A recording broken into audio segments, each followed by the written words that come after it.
वबरकातुहू। अल्हम्दुलिल्लाह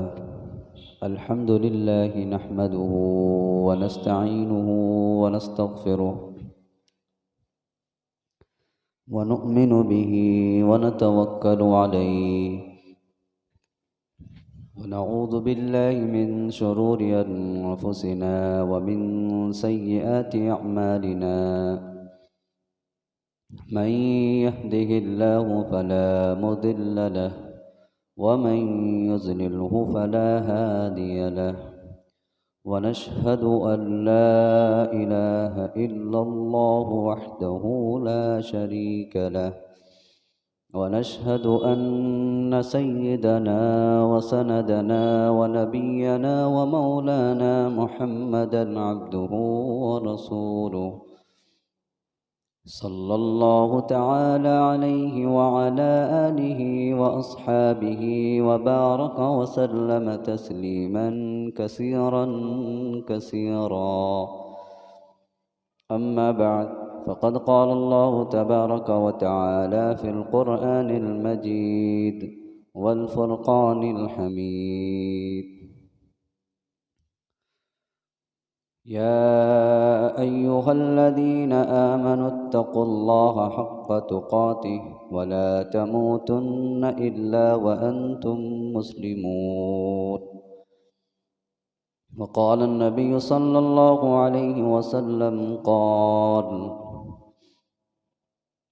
ला युमिनु अहदुकुम हत्ता अकून अहब्ब इलैहि मिन वालिदिहि व वलदिहि वन्नासि अजमईन। सदक़ल्लाहुल अज़ीम व सदक़ रसूलुहुन नबियुल अमीनुल करीम व नहनु अला ज़ालिका मिनश शाहिदीन वश्शाकिरीन वल्हम्दुलिल्लाहि रब्बिल आलमीन।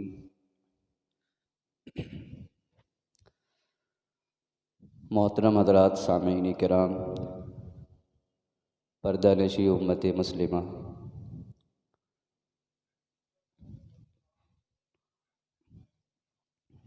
एक मौजू जिसकी सख्त ज़रूरत है,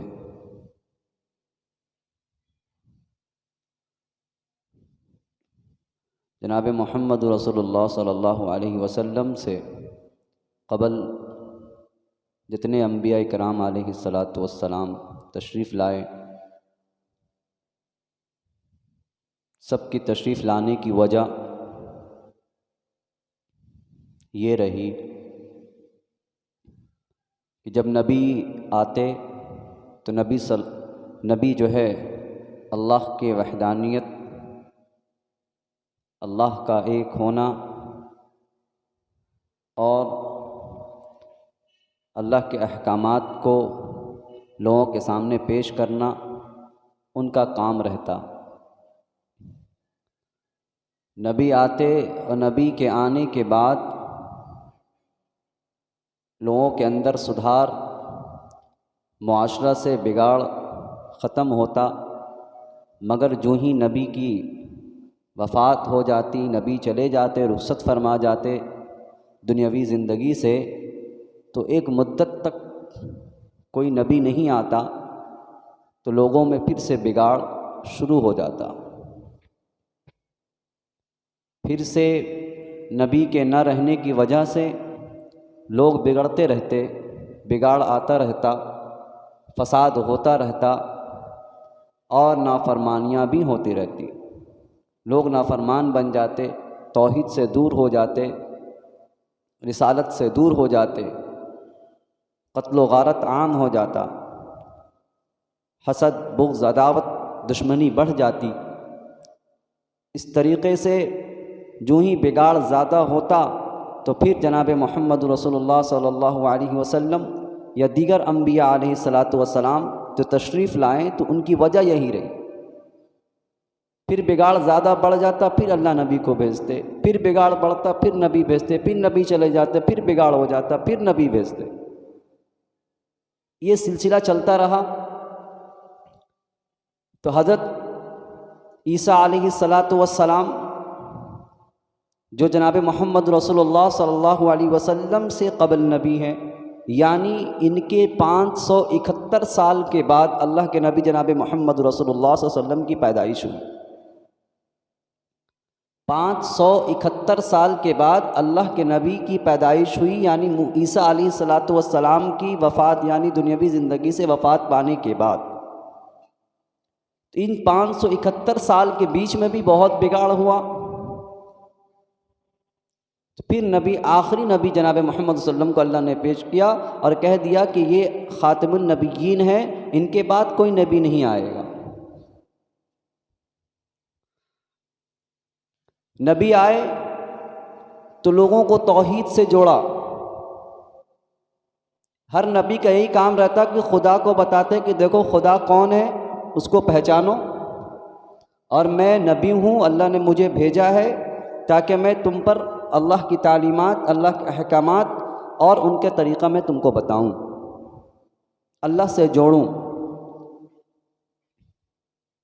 सिद्क़ो, अमान और अमानतदारी और लोगों के हुकूक़, इन तमाम चीज़ों को बताते और अल्लाह की तरफ जोड़ते। तो हम में और जनाब मोहम्मद रसूलुल्लाह सल्लल्लाहु अलैहि वसल्लम की ज़िंदगी में देखें तो डेस्टिनेशन जो देखा जाए तो आज 1400 साल का हो गया। 1400 साल, 1400, सवा 1400 साल या 1430, 32, 36 जो भी चल रहे हैं उसका अंदाज़ा लगाइए, 1400 साल हो गए।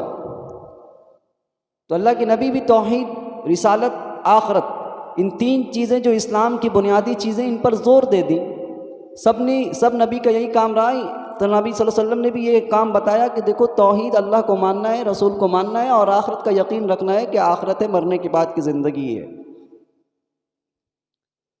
अब नबी सल्लल्लाहु अलैहि वसल्लम की रुखसत फरमाने के बाद 1400 साल के बाद हम अपना मुहासबा करें। तौहीद, अल्लाह का एक होना, अल्लाह से हर कुछ का होना, अल्लाह का डर, अल्लाह का खौफ हमारे दिल में अब कितना बाकी रह गया। तौहीद, ये तौहीद जो है, जो इस्लाम का बुनियादी पिलर है, इस्लाम का बुनियादी अकायद में से है कि अल्लाह को एक मानना। अल्लाह को एक मानने के साथ साथ जो कुछ होता है अल्लाह ही करता है, अल्लाह ही करने वाली ज़ात है, चाहे वो खैर हो शर हो। हमने पढ़ा था ना, और एक है ना मिन खैरिही व शर्रिही मिन अल्लाह, जो खैर और शर हैं वो सब अल्लाह की जानिब से होते हैं। जब कोई ऐसा मामला हो जाए तो फ़ौरन अल्लाह की तरफ उसको मंसूब करना चाहिए कि अल्लाह की मर्ज़ी थी तो यूँ हुआ, अगर अल्लाह नहीं चाहते तो ऐसा नहीं होता। आज हम बेबस पड़े हुए हैं और हम आज जो है बड़े सरमायादारों के जो तलवे के नीचे आए हुए हैं। उसकी वजह यह है कि हमारे दिल से तौहीद निकल गया है। वरना अगर कहीं पे गलत होता, कहीं पे इस्लाम की तालीमात के ख़िलाफ़ कोई काम करता तो हमारे अंदर ताकत रहती, हम उसको अब सरेआम बोल सकते थे। आज हर शख्स जो है पार्टी पॉलिसी ज्वाइन करता है और उसकी पूरी ज़िंदगी जो सर्फ हो रही है वो उसी चीज़ में सर्फ हो रही है, उसी के पीछे आना जाना। अपना ईमान का जो तकाज़ा है, इस्लाम का जो तकाज़ा है, इस्लाम की तालीमात से उससे कोसों दूर होते चले जा रहे हैं। और हर इंसान, हर सरमायादार जो है, जो मालदार है, जो बड़े ओहदे में है, हम सब उसकी ग़ुलामियत में जो है पड़े हुए हैं। अगर वो गलत भी कर रहा है तो हमारी दिल में वो चीज़ है कि ये गलत है, मगर इतनी ताकत नहीं है हमारे पास कि हम उसको ज़बान पर ला सके। अपने घरों में, अपने रिश्तेदारों में भी यही मामला है। आज दिल में है कि वो फ़लाँ गलत कर रहा है, फ़लाँ का तरीक़ा जो है इस्लाम के बिल्कुल ख़िलाफ़ है, इस्लामी तालीमात के बिल्कुल ख़िलाफ़ है, मगर आज हमारे दिल में है वो चीज़ गलत है, मगर ज़बान में उसकी ताकत नहीं है कि हम ज़बान से उसको लाकर उसको कह सकें। हालांकि इस्लाम की तालीमात में से ये है, अगर तुम देखो कि कहीं गलत हो रहा है, जो इस्लाम के ख़िलाफ़ कोई काम किया जा रहा है, तो सबसे पहला दर्जा ये है कि इंसान उसको अपने हाथ से रोके। अपने हाथ से उसको रोके कि तुम ये काम जो कर रहे हो ये इस्लाम की तालीमात के बिल्कुल ख़िलाफ़ काम कर रहे हो, हम इसको गवारा नहीं कर सकते कि तुम मेरे महल्ले में, मेरे गली में, हमारे मोहल्ले का जो माशरा इसको तुम ख़राब कर रहे हो। पहला दर्जा हाथ से रोकने का था। फिर दूसरा दर्जा बताया गया कि अगर हाथ से नहीं हो रहा है तो ज़बान से इंसान कहे कि नहीं तुम गलत कर रहे हो भाई, तुम ऐसा नहीं कर सकते, चाहे वो अपने घर का बच्चा क्यों ना हो, चाहे हमारा भाई, हमारा पड़ोसी क्यों ना हो, हम उसको कहेंगे। दूसरा दर्जा कि अगर हाथ से ताकत नहीं है, तुम्हारे अंदर सकत नहीं है, तो ज़बान से कहो कि तुम गलत कर रहे हो मेरे। तीसरा दर्जा एकदम जो कमज़ोर दर्जा है, नीचे का है, एकदम लोवेस्ट क्लास का है, वो है कि अपने दिल से उसको गलत समझ लेना कि नहीं जो तुम कर रहे हो, दिल से ये मान लेना कि नहीं ये बंदा गलत कर रहा है। एकदम कमज़ोर वाला दर्जा, एकदम नीचे का दर्जा। तो आज हम सब हाथ अगर अपने दिलों का और अपने जहनों का और अपने मुआशरा का हम मुहासबा करें, तो हर इंसान अपने आप में मसरूफ़ है, किसी से कोई मतलब नहीं, जो जैसा चाहे करे, हमको उससे क्या मतलब है। हम अपनी ज़िंदगी में ठीक है, हम अपने बच्चे को, बीवी को खिला रहे पिला रहे, मेरा घर सही चल रहा है, उससे कोई मतलब नहीं, दूसरा जो करे।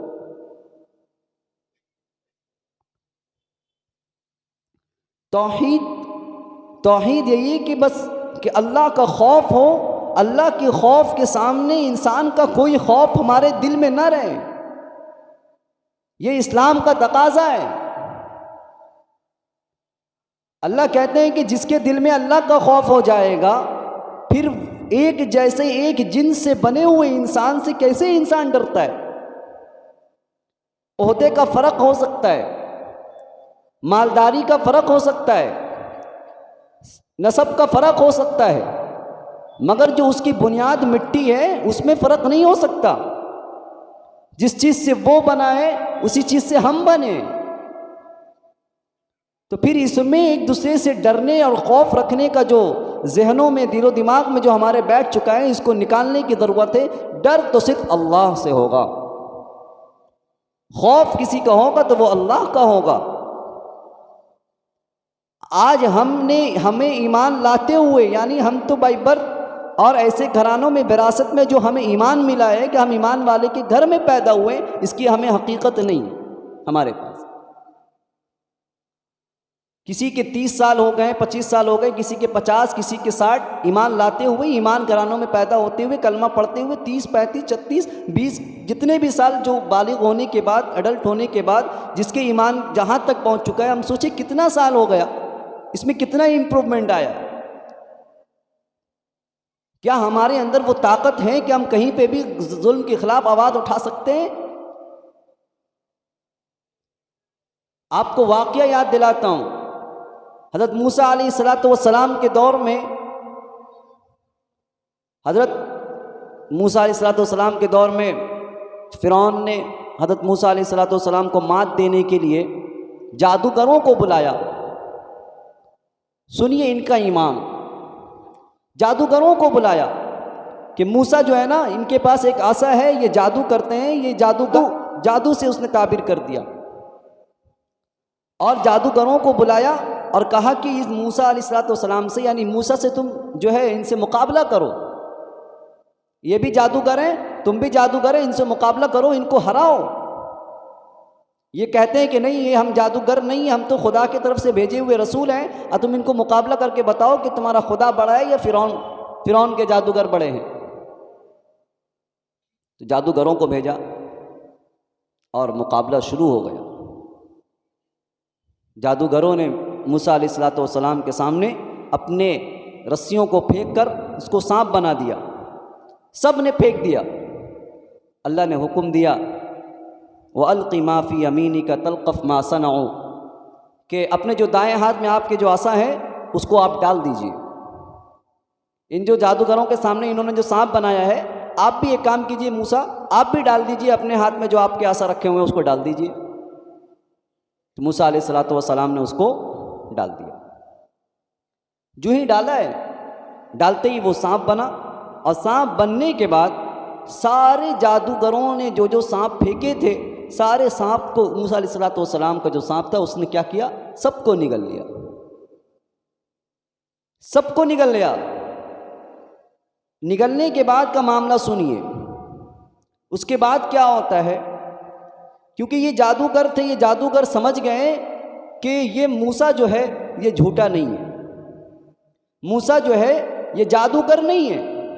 अगर ये जादूगर होता है तो हम जादूगर तो बड़े बड़े हम सब खुद हैं, हम जानते हैं जादूगर का पैतरा कहाँ तक हो सकता है। जादूगर अपने जादुई चीज़ों में कहाँ तक बढ़ सकते हैं मैं जानता हूँ। इसने हम सब के सांप को निगल लिया है, गोया कि ये अल्लाह के भेजे हुए रसूल हैं और ये मूसा जादूगर नहीं है। अब देखिए इनका ईमान, कुरान ने नक्शा खींचा है। इन लोगों ने ये मुआजिज़ा देखा है कि बस ये सांप को निगल गया मूसा का असा ने और मूसा के सांप ने, तो ये लोग फ़ौरन समझ गए कि नहीं ये अल्लाह का भेजा हुआ रसूल है। और सब ने कह दिया क़ालू आमन्ना बिरब्बि हारून व मूसा। उन तमाम लोगों ने कहा, हम लोग ने भी कहा ला इलाहा इल्लल्लाह मुहम्मदुर रसूलुल्लाह। हम लोगों ने भी पढ़ा है कलमा कि अल्लाह के सिवा कोई माबूद नहीं है, किसी की इबादत नहीं की जा सकती, अल्लाह ही हमारा खालिक व मालिक है। फमा लहू मिन कुव्वतिन वला नासिर, कि कुव्वत वाला भी वही है, उसके अलावा कोई नहीं है, और मदद करने वाला भी वही है, कोई और नहीं है। हम लोगों ने भी कलमा पढ़ा है। उन लोगों ने भी मूसा अलैहिस्सलाम के मौजिज़ा को देखकर इन्होंने तस्लीम कर लिया कि ये नबी हैं, और फ़ौरन उन लोगों ने कहा, उसकी थोड़ी ही देर बाद 5, 6, 7 मिनट कितने गए होंगे, बस सांप निकला है और इन लोगों ने सजदे में जाकर कहा क़ालू आमन्ना बिरब्बि हारून व मूसा। उन लोगों ने कहा आमन्ना, हमने बिरब्बि हारून व मूसा, कि हमने हारून और मूसा के रब पर हम सब ईमान लिया है। हम सब मूसा और हारून के रब पर हम सब ईमान ले आए। कौन? जो मूसा अलैहिस्सलाम के अगेंस्ट में खड़े हुए थे, जादूगर के हैसियत से मुकाबला करने आए थे कि हम मूसा को हरा देंगे। मगर जो ही अल्लाह का ये पहचान गई कि आइडेंटिफिकेशन हो गई कि ये नबी है और ये झूठा नहीं है, फ़ौरन अल्लाह का ईमान ऐसा जोश मारा कि डायरेक्टली उन्होंने कह दिया फ़िरौन के सामने कि हम तो है भाई मूसा और हारून के रब पर हम ईमान लिया। फ़िरौन खड़ा हुआ है। फ़िरौन कौन फ़िरौन है मालूम? अभी का तो मेरे ख्याल से जितने भी बड़े बड़े मिनिस्टर हैं, बड़े बड़े गुंडे हैं, वो फ़िरौन के मुकाबले में नहीं हो सकता। बहुत बड़ा जल्लाद किस्म का था। कितने मूसा अलैहिस्सलाम की खबर जब मिली थी हमारी सल्तनत को ख़त्म करेगा, उस वक्त कितने बच्चों को उसने कत्ल करवाया। जो बच्चा लड़का पैदा होता फ़ौरन हुक्म था कि बस कत्ल कर देना। ये मूसा अलैहिस्सलाम को अल्लाह ने बचाया और उसके महल में भी उनकी परवरिश हुई। इतना बड़ा जल्लाद, उसने जितना बड़ा भी गुंडा हो जाए, मुसलमान ईमान वाला होगा तो कभी ये नहीं कहेगा अना रब्बुकुमुल आला, मैं रब से बड़ा हूँ। कोई ये नहीं कहेगा। ईमान वाला अगर होगा तो ये लफ्ज़ नहीं कहेगा। गैर ईमान वाला भी नहीं कहता है कि मैं रब से बड़ा हुआ हूँ, मैं ही भगवान हूँ, कोई नहीं कहता। मगर वो कितना बड़ा जो है हदर्म इंसान था, उसके अंदर हदर्मी थी, और कितना अपने आप का उसका तकब्बुर उसका था कि वो कहता फ़क़ाल अना रब्बुकुमुल आला, उसने कहा है कि मैं तुम्हारा बड़ा रब हूँ। इसके सामने, इतने जल्लाद के सामने ये जो गैर आए थे और मूसा को नबी माना, फ़ौरन ईमान ले आया। ईमान की ताकत देखिए, मैं उसको दिखाना चाहता हूँ। आज हम भी ईमान वाले हैं मगर हमारे अंदर से ताकत ख़त्म हो गई ईमान की। आज हम 10 रुपये में बिकते हैं। झूठ बोलने के लिए कोई 100 रुपया दे तो झूठ बोलने के लिए तैयार होते हैं। इस्लाम के ख़िलाफ़ कोई काम करने को कहे तो उसके लिए तैयार होते हैं। ये ईमान का पावर है हमारा। ईमान यहाँ तक हमारा पहुँच चुका है। और 1400 साल के बाद, और हमारी खुद की उम्र 35 साल, 25 साल, 50 साल, 60, 70 साल के हो गए। ये ईमान का ताकत और इनके ईमान जो अभी 5 मिनट के अंदर हुआ है। फ़िरौन के सामने खड़े। आप फ़िरौन की बात सुनिए, फ़िरौन क्या कह रहा है कि तुम ईमान लाते हो। फ़िरौन कहता है आमनतुम बिला अन आदन लकुम। और फ़िरौन कहता है अच्छा तुम कह रहे हो कि हम ईमान लाए, मूसा और हारून के रब पर ईमान लाए, हमने तुमको अभी बुलाया इसलिए कि तुम ईमान यहाँ ले आओगे। अच्छा यही बात। और ऐसा कैसे कर सकते हो? हमने अभी तुमको हुक्म ही नहीं दिया है कि तुम ईमान लाओ। तुम मेरे मातहती में हो, तुम मेरे अंडरटेकन में हो, तुम कह रहे हो हम ईमान, मैं अगर हुक्म दूंगा तब तुम लाना ईमान। हमने हुक्म नहीं दिया, मेरे हुक्म से पहले ही तुम ईमान ले आए, ऐसा नहीं हो सकता। उसने कहा इन्नहु लकबीरुकुमुल्लज़ी अल्लमकुमुस सिह्र। अब ये मूसा अलैहिस्सलाम को फ़िरौन कहता है कि तुम जो मूसा के रब पर ईमान ला रहे हो, ये मूसा तुम्हारा जो है ना उस्ताद है, इसने तुमको जादू सिखाया है, ये तुम्हारा उस्ताद है। अब देखिए, ये अब धमकी सुनिए। शायद कि ऐसी धमकी हमें किसी ने दी होगी। ये ईमान लाने वाले 5 मिनट के होंगे, 7 मिनट के होंगे, इनको धमकी दे रहा है कौन? फ़िरौन, जिसने ये हुक्म दिया, इसने ऐलान किया था फ़क़ाल अना रब्बुकुमुल आला, मैं तुम्हारा सबसे बड़ा रब हूँ, परवरदिगार हूँ। इसके सामने अब वो चैलेंज कर रहा है, उसको हुक्म दे रहा है, किसको? जिस जादूगरों को बुलाया था। कहता है फ़िरौन फ़लउक़त्तिअन्ना अयदियकुम व अर्जुलकुम मिन ख़िलाफ़िन व लउसल्लिबन्नकुम फ़ी जुज़ूഇन नख़्ल। अब ये हुक्म देता है, तुम ईमान लाते हो, ईमान लाए तो सुनो, अगर तुमने ईमान लाया है तो तुम्हारे हाथ को, तुम्हारे पैर को, तुम लोगों को सूली पर लटका दूंगा, तुम्हारे पैर को, तुम्हारे हाथ को काटूंगा। और ऐसा नहीं काटूंगा, अगर एक हाथ तुम्हारा दायां है तो पैर बायां काटूंगा, मुखालिफ समतों में काटूंगा। अगर राइट हैंड काटे हैं तो लेफ्ट लेग काटेंगे, अगर लेफ्ट हैंड काटेंगे तो राइट लेग काटेंगे। इस तरीके से काटेंगे हम। कितना बड़ा सज़ा, इतनी बड़ी सज़ा। ऐसा हमें कोई कह दे तुम आओ, ये 5 मिनट का ईमान है इनका, 5 मिनट का, आओ, हुक्म दे दिया। और फ़िरौन दे रहा है, और इसमें कोई ये नहीं कि बस छोटा मोटा ऐसे ही बोल रहा है कि आप कुछ नहीं कर सकता। वो फ़िरौन कह रहा है जो कर सकता है, मुखालिफ समतों से काट दूंगा और तुम लोगों को सूली पे लटका दूंगा।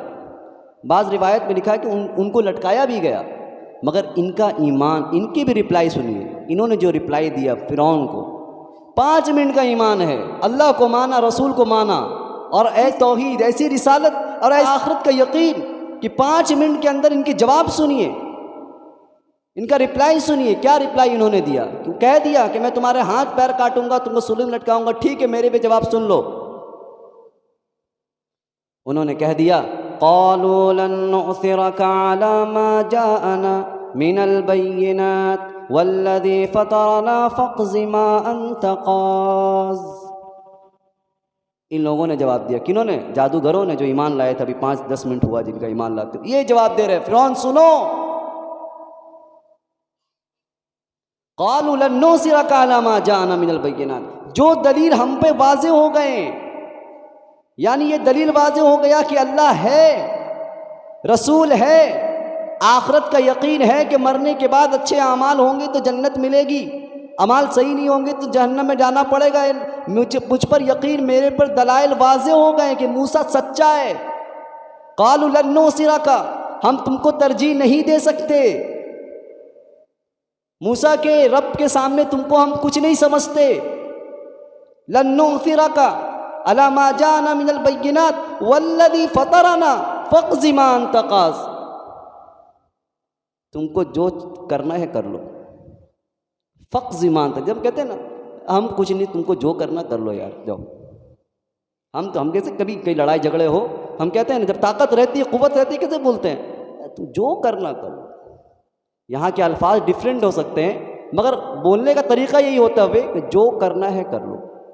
तो उसने फ़िरौन को, इन लोगों ने कहा कि तुमको जो करना है कर लो, हम तुमको तरजीह नहीं दे सकते, चाहे तुम सूली पे लटकाओ, तुम मेरे हाथ को काटो, चाहे तुम मेरे पैर को काटो, हम तो ईमान लाएंगे, रब का ही डर है, रब का ही खौफ है, तुम्हारा कोई खौफ नहीं, कोई डर नहीं। और ये भी कह दिया इन्नमा तक़ज़ी हाज़िहिल हयातद दुनिया, तुम जो करोगे दुनिया ही में ना करोगे, दुनिया ही में करोगे, और क्या कर सकते हो? मार दोगे, ख़त्म हो जाएंगे, मसला ख़त्म। मगर ये दुनिया ही है, दुनिया ही में ये तुम कर सकते हो, तुम और कुछ नहीं कर सकते। फिर कहा इन्ना आमन्ना बिरब्बिना लियग़फ़िर लना ख़तायाना वमा अकरहतना अलैहि मिनस्सिहर वल्लाहु खैरुन व अबक़ा। इसने कह दिया कि तुम जो चाहोगे दुनिया ही में करोगे। उसके बाद ही ये लोग कह रहे हैं इन्ना आमन्ना बिरब्बिना, हम तो अपने रब पर ईमान ले आए।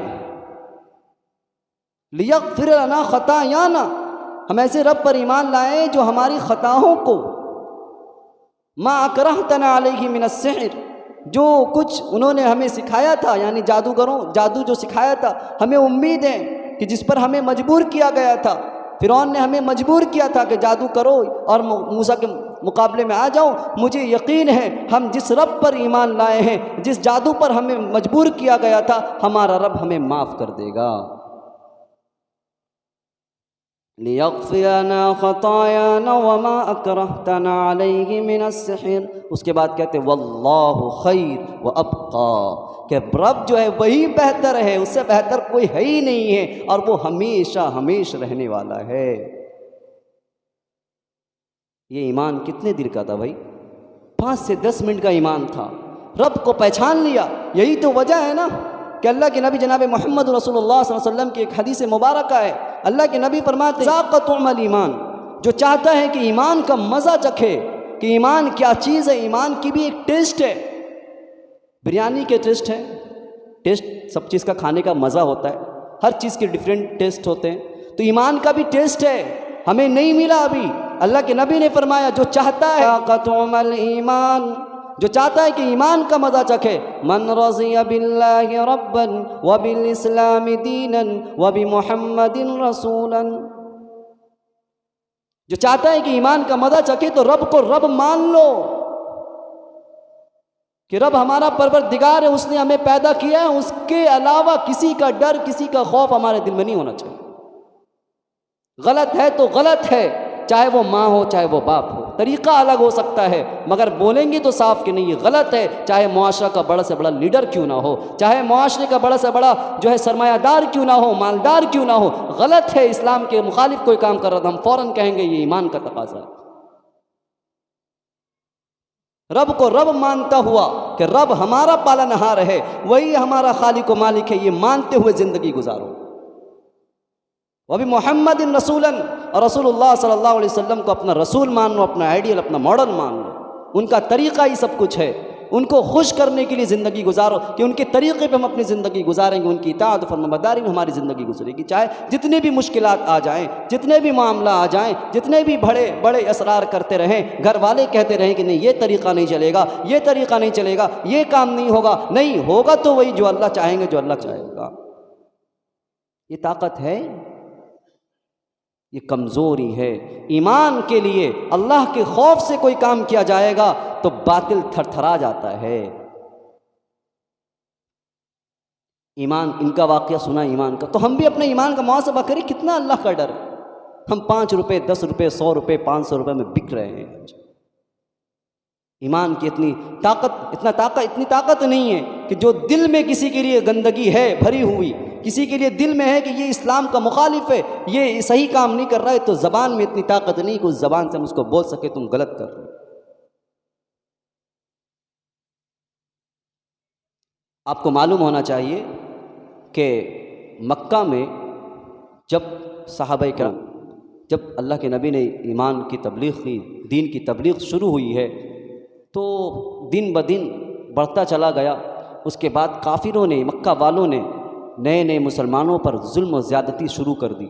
जुल्म की इंतहा उन्होंने पार कर दिया। जुल्म खूब होता रहा और इतना जुल्म हुआ कि प्यारे सहाबी जो है हिजरत करने पर मजबूर हो गए। पहली हिजरत जो हुई है इस्लाम के अंदर वो मुल्क हबशा का हुआ, यानी बहुत ज़्यादा जुल्म ज़्यादती बढ़ने की वजह से सहाबा ने हिजरत की है मक्का से हबशा का। फिर हिजरत मदीना, बाद में पहली हिजरत मुल्क हबशा का हुआ। देखिए मुल्क हबशा का इन लोगों का सफ़र है। ये लोग मिसाल के तौर पर मान लीजिए हम एक मुल्क से दूसरे मुल्क चले गए और ये लोग भी एक मुल्क से दूसरे मुल्क चले गए। कुछ ही सहाबी थे, रिवायत में आता है कि 30 थे, कहीं आता है 15 थे। ये लोग चले गए मुल्क हबशा। हब्श का बादशाह नज्जाशी, अब वो लोग उस मुल्क में रहने लगे। सिटीजनशिप का मसला देखिए, हम अगर यहाँ से किसी मुल्क चले जाएंगे, हिंदुस्तान से चले जाए तो पॉसिबल नहीं है, मगर कहीं चले गए जा कर के वहाँ की सिटीजनशिप हमको मिल जाए, हम वहाँ कैसे रहेंगे? हम सोचे खाली, हम सिर्फ तौहीद बता रहे हैं, सिर्फ ईमान बता रहे, ईमान की ताकत क्या है। हम किसी और मुल्क चले जाएंगे तो वहाँ हम किस तरह रहेंगे? भाई हम तो खुद भाग के आए हैं और आपके मातहत में रह रहे हैं, आपने हमें अपने मुल्क में रखा है, तो हम उसके सामने कैसे रहेंगे? भाई वो जो बोलेगा सुन लेंगे, ठीक है, आप एक ही रोटी दीजिए, अब जो चाहिए बोलिए, हमको बस रहने दीजिए, इस तरीके से ज़िंदगी गुजारेंगे। मगर यही मुसलमान हिजरत करके गए मुल्क हबशा। किताब में लिखा, तारीख़ की किताब में लिखा है कि मुल्क हबशा गए तो वहाँ उन्होंने उनको जो है रहने के लिए हिफ्ज़ व अमान दे दिया गया कि आप रहिए, आपकी हिफाजत की जाएगी। बादशाह बहुत रहमदिल था, नज्जाशी बादशाह था, मगर ईसाई का मानने ईसा अलैहिस्सलाम को मानने वाला था। और ये लोग मक्का में शिर्क व बिदअत यानी बुत पूजा करने वाले थे, ये भी अलग थे, मुल्क हबशा के लोग अलग थे। मगर ये जो नए लोग थे, ये लोग अल्लाह और अल्लाह के रसूल को मानने वाले थे और आखिरत पर यकीन रखने वाले। ये लोग गए, ये लोग डिफरेंट है। वो चाहता तो इस मुल्क हबशा का बादशाह उसको हटा दे, नहीं तुम मुझे मेरे ईसा को मानने वाले नहीं, तुम क्यों यहाँ रहोगे, तुम भी चले जाओ यहाँ से। मगर उन्होंने पनाह दे दी, रख दिया उन लोगों को। तो अब मक्के के जो सरदार थे, इन लोग सर पे हाथ दे दिए कि ये लोग जाकर वहाँ सब बसने लग रहे हैं। 2 आदमी को भेजा है, अब्दुल्ला बिन रबिया और उमर बिन आस को भेजा कि आप जाइए, ये लोग बड़े सिफारतकार थे, इन लोग को भेजा कि जाकर के उनको वापस लेकर के आओ। खूब तोहफा तहाइफ लेकर के मक्का के सरदार ने भेजा है कि जाओ उनको मुल्क हबशा वापस लेकर आओ। ये लोग गए, जाने के बाद बादशाह के सामने हाजिर हुए, कहा कि देखिए बात दरअसल ये है कि मक्का के, और सबसे पहले उसने जो हर मंत्री जो बड़े बड़े बादशाह होते हैं उसके नीचे बहुत सारे चमचे लोग होते हैं, तो बहुत कीमती चीज़ लेकर के गया था ये लोग कि उन लोग को देंगे, खिलाएंगे, पिलाएंगे, सब खुश हो जाएंगे, और वो जो सहाबी यहाँ से हिजरत करके गए सबको हम लेकर चले आएंगे और खूब जुल्म करेंगे। लोग भागे हैं ना, खूब जुल्म करेंगे। तो मुल्क हबशा के बादशाह से पहले जो उसके चेला चपाटी थे, सबको, जितने वज़ीर थे और जो पादरी थे, सबको इन्होंने जो है अच्छे अच्छे कीमती लिबास, कीमती तोहफ़ा तहाइफ देकर खुश कर लिया और आमादा कर लिया कि आप जो है हमारी तायीद कर देंगे कि हाँ लोग भाग कर आए हैं, बादशाह सलामत, इनको आप वापस कर दीजिए इनके साथ। सब रेडी हो गए, मुल्क नज्जाशी के सामने ये लोग हाजिर हुए कि आपके मुल्क में कुछ लोग आ गए। तो इन्होंने सब लोगों को बुलाया, जो हिजरत कर गए थे, सब लोगों को बुलाया कि भाई ये जो आए हैं ये लोग, इनकी भी तो हकीकत मालूम की जाए। ये भी एक उसूल है कि जब कोई किसी के बारे में भड़काए या किसी के बारे में कुछ बोले तो तहकीक कर लेनी चाहिए। आज ये मुआशरे में इसकी भी बहुत बिगाड़ है। कोई शख्स किसी के बारे में कान लगा देता है, कान भर देता है, हम फ़ौरन उसके ऊपर यकीन कर लेते, नहीं उसने सही बात कही, अब उसके खिलाफ हम काम करना शुरू करते। भाई ऐसा तरीक़ा नहीं है। अगर कोई कहे तो आप सामने उसको, जो सेकंड पार्टी है जिसके बारे में बात हो रही है, उसको सामने खड़ा करें और दोनों के सामने बात रखें कि हाँ देखो ये फला तुम्हारे बारे में ये कहता है, तुम क्या कहते हो। उसकी भी राय तो जाने भाई वो सही है कि नहीं आप जिसके बारे में कह रहे। तो मुल्क बादशाह ने फ़ौरन बुलाया और सबके सामने बात रखी कि देखो फला फला आए हुए हैं, कह रहे हैं कि ऐसी सी बात है। मगर इनका एंट्री देखिए, एंट्री ईमान दूसरे मुल्क में है, सिटीजनशिप भी नहीं है, हम दूसरे मुल्क में आए हैं, तो चुपचाप से जैसे पादरी लोग खड़े हुए हैं अपने सर को झुकाए हुए, बादशाह के और जो मुलाजिम हैं सब सर झुकाए हुए, बड़ा से बड़ा मिनिस्टर आ रहा, बड़ा से बड़ा लीडर आ रहा है, सब सर झुकाता हुआ मुल्क हबशा के बादशाह के सामने आकर के खड़ा हो रहा है। मगर इन लोगों की एंट्री जो है, ईमान की ताकत, एंट्री ऐसी हो रही है, दम खड़ा हुआ, सीना को चौड़ा करते हुए, सर को उठाता हुआ एंट्री होते हुए बादशाह समझ गया कि ये कोई जो है ना, ये कोई उल्टा पुल्टा किसी और का मानने वाला नहीं, ये तो किसी बड़े लीडर का मानने वाला लगता है। ये बादशाह के सामने भी इसकी एंट्री ऐसे हो रही है जैसे कि कोई अलग ही कौम आ गई हो, एकदम सर को उठाकर जैसे इंसान नॉर्मल जैसे चलता है वैसा ही, कोई इसके अंदर ये नहीं है डर और खौफ के बादशाह के सामने हम जा रहे हैं। ये ईमान उनका, आकर खड़े होते हैं, खड़े होने के बाद सारी बातें इन लोग तय भी करते हैं कि क्या मामला होगा। इन लोगों ने सब तय किया कि जो हक़ है हम वहाँ पर वही कहेंगे, कोई लगा चढ़ा कर नहीं कहेंगे। आए और आने के बाद एक को तय किया गया कि हज़रत जाफ़र रज़ियल्लाहु ताला अन्हु तय किया गया, तो आप बादशाह से बात करेंगे। इन्होंने बात कही कि हम ऐसे अल्लाह को मानने वाले हैं, ऐसे रसूल को मानने वाले हैं। जिस वक्त ज़िना आम था, जिस वक्त चोरी आम था, बेवा को रुस्वा किया जाता था, बेटी को जिंदा दरगोर किया जाता था, ऐसा पूरा बुराइयाँ, मुआशरती बुराइयाँ जो हैं सबको बयान किया, अखलाकी बुराइयों को बयान किया, दीनी समाजी बुराइयों को बयान किया। उसके बाद जनाब मोहम्मद सल्लम की सीरत और उनकी तारीफ़ को बयान किया कि हमारे नबी तो हमें अदल सिखाते हैं, हमें इंसाफ सिखाते हैं, हमें हुकूक समझाते हैं, हमें एक अल्लाह से ज़िना से रोकते हैं। ये सारी तारीफ़ें बयान करने के बाद सारी बयान करता है अल्लाह सुब्हानहू व तआला के प्यारे सहाबी जो थे उनके सामने ये मुल्क का हबशा का बादशाह कहता है कि ठीक है वो कलाम तो सुनाओ, कौन सा कलाम है जिस कलाम को तुम जो है तुम्हारे नबी बताते हैं लेकर आए हैं, वो कलाम तो सुनाओ। सहाबी ने शुरू किया सूरह तिलावत, सूरह मरियम की तिलावत यहाँ से शुरू की, काफ हा या आइन साद, यहाँ से जिक्र थोड़ा सा मिलता है ईसा अलैहिस्सलाम का। ये तिलावत शुरू की, जब तिलावत कर रहे हैं ये मुल्क के हबशा का बादशाह की आंख से आंसू जा रही है। अरे हक के साथ अल्लाह की मदद आती है। बज़ाहिर वो चीज़ अच्छी नहीं मालूम होती कि ये चीज़ हम बोलेंगे तो लगता है कि पार्टी सही मजबूर नहीं होगा, ये बोलेगा भगा देगा, मगर हक के साथ रहिए कि अल्लाह की मदद आती है। जिस तरीके से मदद जंग बदर में जब प्यारे सहाबी 313 थे, उस वक्त सहाबी का कौल है कि वो कहते थे कि हमें ऐसे शख्स नज़र आए जिनको हमने कभी देखा नहीं था, अल्लाह ने फरिश्तों के ज़रिए उनकी मदद करवाई।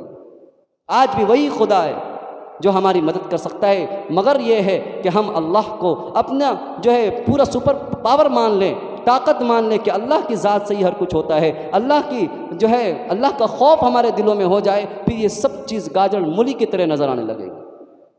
बातिल बातिल होता है, हक हक होता है। हक के अंदर सलाहियत होती है कि वो बढ़ता है, बातिल के अंदर सलाहियत है कि वो घटता है, नीचे उतरता है।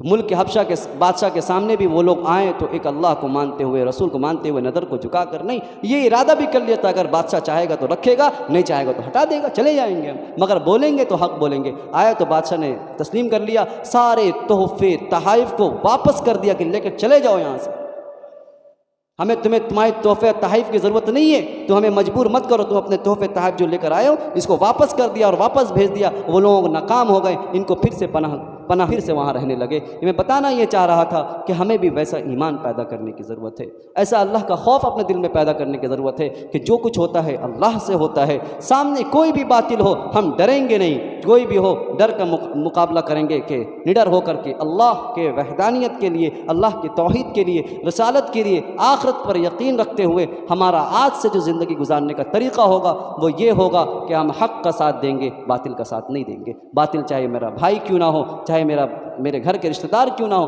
तरीक़ा अंदाज़ यानी तरीक़ा अलग हो सकता है बताने का, मगर गलत को गलत कहेंगे, सही को सही कहेंगे। आज से ये इरादा हमें करना है कि हम गलत और सही का तमीज़ हम करेंगे इंशाअल्लाह। गलत हो तो गलत है, सही हो तो सही है। मुनाफ़क़त नहीं होनी चाहिए कि दिल में कुछ और है, ज़बान में कुछ और है। अल्लाह ताला हम सबको तौहीद पर अमल करने वाला, अल्लाह को एक मानने वाला, अल्लाह का 100% यकीन, आखिरत का 100% यकीन हमारे दिल में बैठाए। अल्लाह ताला कहने सुनने पर अमल की तौफ़ीक़ अता फ़रमाए। व आखिरु दावाना अनिल हम्दुलिल्लाह।